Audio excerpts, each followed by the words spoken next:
नमस्कार, आप देख रहे हैं सुनिए सरकार। मैं अभिसार शर्मा। आज इन दो मुद्दों की हम चर्चा करेंगे। प्रधानमंत्री नरेंद्र मोदी ने कोविड वैक्सीन लगाई, मगर मीडिया तो मीडिया, उन्हें यहां पर भी मौका मिल गया प्रधानमंत्री नरेंद्र मोदी और बीजेपी की चाटुकारिता करने के लिए। क्या हुआ मैं आपको बताऊंगा। और साथ ही पश्चिम बंगाल में, जैसे कि आप जानते हैं, चुनाव होने वाले हैं। इस चेहरे को देखिए, तृणमूल कांग्रेस के कार्यकर्ताओं ने एक मां तक को नहीं बख्शा। क्या राजनीतिक हिंसा तमाम हदों को पार कर देगी? मगर शुरुआत मैं प्रधानमंत्री नरेंद्र मोदी की इस खबर से करना चाहता हूं। आज सुबह सुबह दोस्तों यह तस्वीर सामने उभर कर आई। आप देख सकते हैं प्रधानमंत्री नरेंद्र मोदी के चेहरे पर एक मुस्कान है और वो कोविड का जो है वैक्सीन लगवा रहे हैं, कोविड का टीका लगवा रहे हैं। खबर क्या मैं आपको बताता हूं दोस्तों। अब मैं आपका ध्यान खींचना चाहूंगा इन दो स्क्रीनशॉट्स पर। एक इकोनॉमिक टाइम्स के पत्रकार हैं और एक हिंदू की पत्रकार हैं, और दोनों वरिष्ठ पत्रकार हैं। यहां यह बताने की कोशिश की जा रही है कि प्रधानमंत्री नरेंद्र मोदी ने जो टीका लगवाया वो सिस्टर निवेदिता के हाथ लगवाया, जो पुडुचेरी से हैं, और साथ में जो सिस्टर खड़ी हुई हैं या नर्स खड़ी हुई हैं वो केरला की हैं। और फिर आप देखिए इस ट्वीट में यह भी लिखा हुआ है कि प्रधानमंत्री नरेंद्र मोदी ने जो गमछा पहना हुआ है वो असम का है, और उन्हें ये जो है गिफ्ट या ये जो उपहार है वो असम में मिला था। कुछ औरतों ने उन्हें ये उपहार दिया था। मैं इन पत्रकारों से और मीडिया से पूछना चाहता हूं कि तुम्हें हिरेन जोशी जो भी लिखवा देता है, तुम खबर के नाम पे उसे चला देते हो। साफ तौर पर दोस्तों यहां राजनीति दिखाई दे रही है। प्रधानमंत्री नरेंद्र मोदी और बीजेपी इस बात को बखूबी समझती है कि इन तीन राज्यों में चुनाव हो रहे हैं, केरल, पुडुचेरी और असम। मैं कुछ और कहना चाहता हूं। इन पत्रकारों को अपने अंदर के आत्मविश्वास पर विश्वास होना चाहिए। तुम स्टेनो नहीं हो, तुम एक पत्रकार हो। अपनी कलम से तुम्हें कहीं ना कहीं हकीकत का पर्दाफाश करना चाहिए। और ये दोनों पत्रकार मेरे पसंदीदा न्यूज़पेपर्स से हैं। सबसे ज्यादा दुखी होता है। क्या आज का पत्रकार इस तरह से स्टेनो बन गया है कि कोई हिरेन जोशी तुम्हें डिक्टेट कर दे कि तुम्हें क्या देना है, क्या लिखना है? बीजेपी तो सियासत कर ही रही है। वो इस तस्वीर के जरिए, इस जानकारी के जरिए ये बतलाना चाहती है कि देखिए प्रधानमंत्री नरेंद्र मोदी ने असम का गमछा पहना हुआ है, जो नर्स उन्हें टीका लगा रही हैं वो पुडुचेरी से हैं, साथ में जो नर्स खड़ी वो केरला से है, जहां पर चुनाव हो रहे हैं। मगर इन पत्रकारों, इन चैनल से मैं पूछना चाहता हूं, तुम कब से स्टेनो हो गए? यकीनन दोस्तों, प्रधानमंत्री नरेंद्र मोदी से बड़ा और दिग्गज कोई राजनेता नहीं है। वो हर मौके का इस्तेमाल करना चाहते हैं राजनीति के लिए। आपको याद होगा जब पुलवामा में हमारे जवान शहीद हुए थे तो प्रधानमंत्री ने क्या कहा था उस चुनावी रैली में? याद है कि भूल गए? कि क्या आपका वोट पुलवामा के लिए मिल सकता है क्या? जबकि चुनाव आयोग ने सख्त हिदायत दी थी कि पुलवामा को सियासत के लिए इस्तेमाल नहीं किया जाएगा। और सबसे बड़ी बात, हमारे 40 जवान शहीद हुए थे। आप उस मौके को सियासत के लिए इस्तेमाल नहीं कर सकते हैं, मगर फिर भी प्रधानमंत्री ने किया था। मैं जो आपको बताने का प्रयास कर रहा हूं वो कुछ और है। देखिए, बतौर राजनेता मैं प्रधानमंत्री नरेंद्र मोदी का बहुत बड़ा फैन हूं। उनसे बेहतर राजनीति इस देश में कोई नहीं कर सकता है। आप उनसे इत्तेफाक रखें ना रखें वो एक अलग मुद्दा है। काश उनकी गवर्नेंस भी, यानी कि सरकार चलाने का अंदाज भी उतना ही बेहतरीन होता, क्योंकि इन्होंने हमें क्या वादा किया था? क्या वादा किया था? मिनिमम गवर्नमेंट, मैक्सिमम गवर्नेंस, यानी कि सरकार का दखल कम से कम होगा और आप हमारा काम देखेंगे हर तरफ। मगर हो क्या रहा है? इस वक्त जब मैं आपसे बात कर रहा हूं, क्या आप जानते हैं कि मोदी सरकार एक नया कानून लाने वाली है? उस कानून के अंतर्गत सूचना और प्रसारण मंत्रालय में बैठा एक बाबू, मैं जो इस वक्त आपसे बात कर रहा हूं, अगर उसे पसंद नहीं आई तो वो उसे हटा सकता है। जी हां, HW न्यूज जो सत्ता से सवाल करता है, उसके अंदर कोई कंटेंट जा रहा है, कोई कार्यक्रम जा रहा है जो बीजेपी को पसंद ना आए, तो सूचना और प्रसारण मंत्रालय में बैठा कोई बाबू उसे हटा सकता है, कोई नौकरशाह उसे हटा सकता है। यह है मिनिमम गवर्नमेंट, मैक्सिमम गवर्नेंस का नया चेहरा। यानी कि जो मीडिया चैनल्स अब भी शालीनता के दायरे में रहकर सत्ता से सवाल करते हैं, इस तरह से दबाना चाहती है सरकार। और जानते हैं सबसे बड़ी विडंबना क्या? क्योंकि प्रधानमंत्री नरेंद्र मोदी ने संसद के अंदर कहा था, याद है आपको क्या कहा था? संसद के अंदर उन्होंने कहा था कि मैं नहीं चाहता कि नौकरशाहों का दखल हर जगह हो, चाहे फर्टिलाइजर बिजनेस हो या कोई भी मुद्दा हो, हर जगह नौकरशाहों का दखल रहा है। मैं चाहता हूं कि नौकरशाह जो है बिल्कुल दूर रहें इन मुद्दों से। और यहां पर एक नौकरशाह जो बीजेपी सरकार की नौकरी कर रहा है, वो यह फैसला करेगा कि अभिसार शर्मा को बतौर पत्रकार HW न्यूज में बैठकर क्या कहना चाहिए।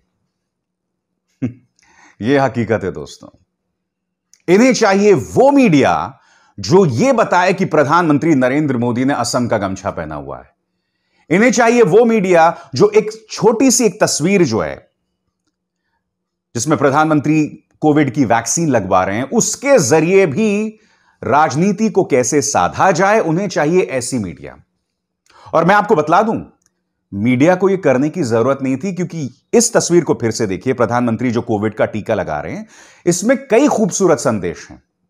सबसे बड़ा संदेश, प्रधानमंत्री नरेंद्र मोदी कहीं ना कहीं जो भ्रांतियां हैं लोगों के दिमाग में कोविड की वैक्सीन को लेकर, उसे दूर कर रहे हैं। कितनी बड़ी बात है, क्योंकि आप जानते हैं देश की जनता के अंदर अभी भी कोरोना को लेकर जो टीका है उसको लेकर कई गलत धारणाएं हैं। कुछ मुस्लिम संगठन कह रहे थे कि साहब इसमें सूअर के मांस का इस्तेमाल होता है, कुछ हिंदू संगठन कह रहे थे कि उसमें गौ मांस का इस्तेमाल होता है। मतलब इस तरह की गलत धारणाएं जो हैं वो फैलाई जा रही थी।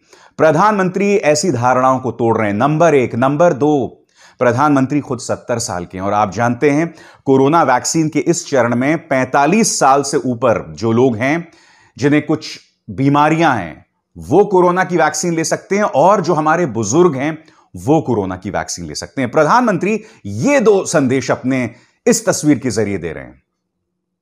इसलिए मैं इस मीडिया से पूछना चाहता हूं कि तुम्हें चाटुकारिता करने की जरूरत क्या थी?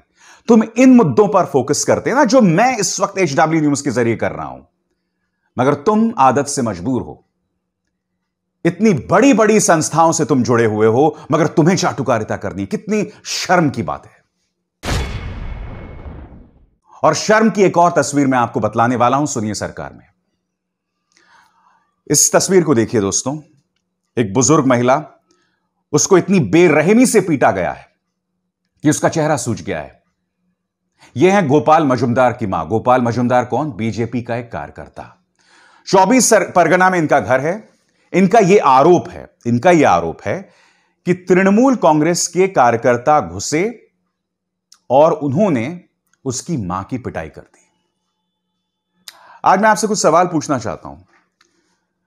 माफिया, जो दो माफिया होते हैं, माफिया गिरोह होते हैं, जब वो भी लड़ाई करते हैं ना, तो उनके बीच में एक अलिखित फरमान है। और वो फरमान क्या है कि हम एक दूसरे के परिवारों पर निशाना नहीं साधेंगे। आज मैं TMC से पूछना चाहता हूं कि क्या आप माफिया से भी बदतर हैं? आपने एक मां को नहीं बख्शा। और क्या नारा है तुम्हारा? तुम्हारा नारा है मां माटी मानुष। क्या इसी नारे के अंतर्गत, इसी नारे पर सवार होकर आज से कई सालों पहले ममता सत्ता में नहीं आई थी? बताइए, तो कहां गया तुम्हारा वो नारा? कहां गई तुम्हारी संवेदनाएं कि तुमने एक मां तक को नहीं बख्शा? और सबसे दुख की बात यह है दोस्तों कि तृणमूल कांग्रेस वो पॉलिटिकल पार्टी है जिनकी मुख्यमंत्री एक महिला है, और लोकसभा के अंदर इनकी सांसद महुआ मोइत्रा, जो जोरदार तरीके से अपनी बात रखती हैं, बखिया उधेड़ देती हैं सरकार की। आपकी पार्टी में दो कद्दावर मजबूत महिलाएं हैं, और आपके कार्यकर्ताओं ने कथित तौर पर यह किया बीजेपी के कार्यकर्ता के साथ। आज मैं आपसे सवाल पूछना चाहता हूं, क्यों? क्या तमाम हदों को तुम पार कर दोगे? दोस्तों, दुख की बात क्या है दोस्तों कि पश्चिम बंगाल के चुनाव, यह मेरी आशंका है, बहुत ही गंदे घटिया चुनाव होने वाले हैं, और उसके कुछ संकेत अभी से मिलना शुरू हो गए हैं। आपने देखा एक मां के साथ क्या हश्र हुआ। अब आपकी स्क्रीन पर बाबुल सुप्रियो ने यह ट्वीट किया और बाद में शर्म के मारे उसे डिलीट भी करना पड़ा।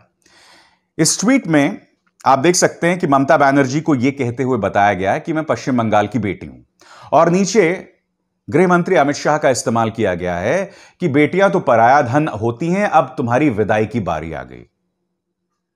यानी कि ये लोग औरत को, बेटी को सिर्फ पराये धन के तौर पर देख सकते हैं।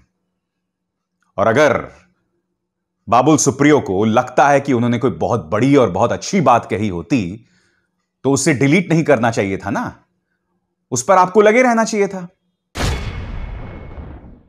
यानी कि पश्चिम बंगाल की जो सियासत रही है, पश्चिम बंगाल की जो संस्कृति रही है, मां दुर्गा, जिनका आध्यात्मिक तौर पर, सांस्कृतिक तौर पर वहां की जनता पर कितना जबरदस्त प्रभाव है। और आपने ये दोनों मिसालें देखी, किस तरह से एक मां को पीटा गया और किस तरह से भारतीय जनता पार्टी, जब उसके पास कुछ है नहीं तृणमूल कांग्रेस पर हमला करने के लिए, तो वो इस तरह से हमला करती है। और एक और मिसाल मैं आपको बताना चाहता हूं। आपकी स्क्रीन पर ये पामेला गोस्वामी हैं। ये पकड़ी गई थी 100 ग्राम कोकेन के साथ। और जब ये पकड़ी गई थी तो इन्होंने आरोप लगाया था कैलाश विजयवर्गीय के सबसे करीबी राकेश सिंह पर कि इन्होंने 100 ग्राम कोकेन मेरे कार में रखी। और बाद में राकेश सिंह भी गिरफ्तार हो गए। हालांकि इस खबर को कोई कवरेज नहीं दे रहा है, मगर मैं आपसे पूछना चाहता हूं कि 100 ग्राम कोकेन कर क्या रहा था? अगर पामेला गोस्वामी जो कह रही हैं वो वाकई सही है, तो राकेश सिंह, जो कि बीजेपी के कद्दावर नेता कैलाश विजयवर्गीय के इतने करीबी हैं, 100 ग्राम कोकेन और बीजेपी का क्या लिंक है? इससे आप अंदाजा लगा सकते हैं दोस्तों कि पश्चिम बंगाल की सियासत किस निचले स्तर पर जा रही है, किस घटिया स्तर पर दफन हो रही है। और इस चीज को लेकर मुझे बहुत ज्यादा चिंता है, क्योंकि पश्चिम बंगाल की सियासत में हिंसा होती रही है। आपको याद होगा कि जब ममता बनर्जी भी सत्ता में आई थी, तो उस वक्त जो वामपंथी थे, उन्होंने ममता बनर्जी पर अप्रत्याशित हिंसा की। वो तस्वीरें मैं नहीं भूला हूं दोस्तों। ममता बनर्जी की बेरहमी से पिटाई वामपंथी जो कार्यकर्ता हैं उन्होंने की थी।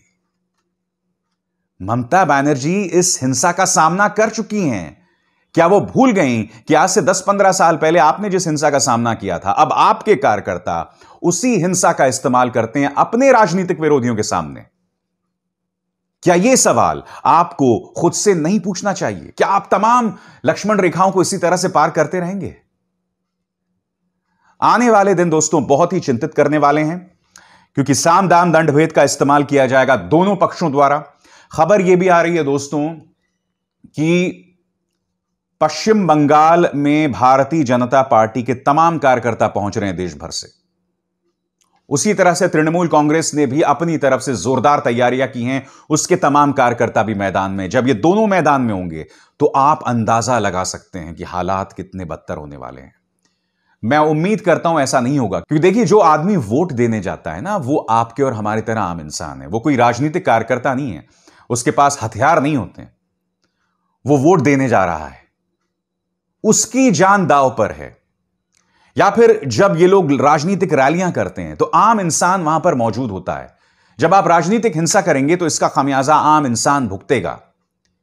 इसलिए मेरा मशवरा दोनों पार्टियों से कि कृपया बाज आइए और इस तरह की राजनीतिक हिंसा से बाज आइए, क्योंकि इसका खामियाजा किसी और को नहीं बल्कि आम इंसान को भुगतना पड़ेगा। एक बार फिर वो तस्वीर देखिए। एक मां को बेरहमी से कथित तौर पर टीएमसी के कार्यकर्ताओं ने पिटाई की। उस मां का सिर्फ इतना गुनाह था कि उसका बेटा गोपाल मजुमदार बीजेपी से जुड़ा हुआ है। और मुझे यह कहते हुए दुख हो रहा है दोस्तों कि इस तरह की तस्वीरें यहां पर खत्म नहीं होंगी। इस तरह की तस्वीरें आने वाले 2 हफ्तों में लगातार सामने आती रहेंगी। और इसी तरह से जिसके हाथ में ताकत है वो मर्यादा की तमाम हदों को पार करते रहेगा। मैं उम्मीद करता हूं कि जो मैं कह रहा हूं वो सही ना हो। सुनिए सरकार में बस इतना ही। अभिसार शर्मा को दीजिए इजाजत।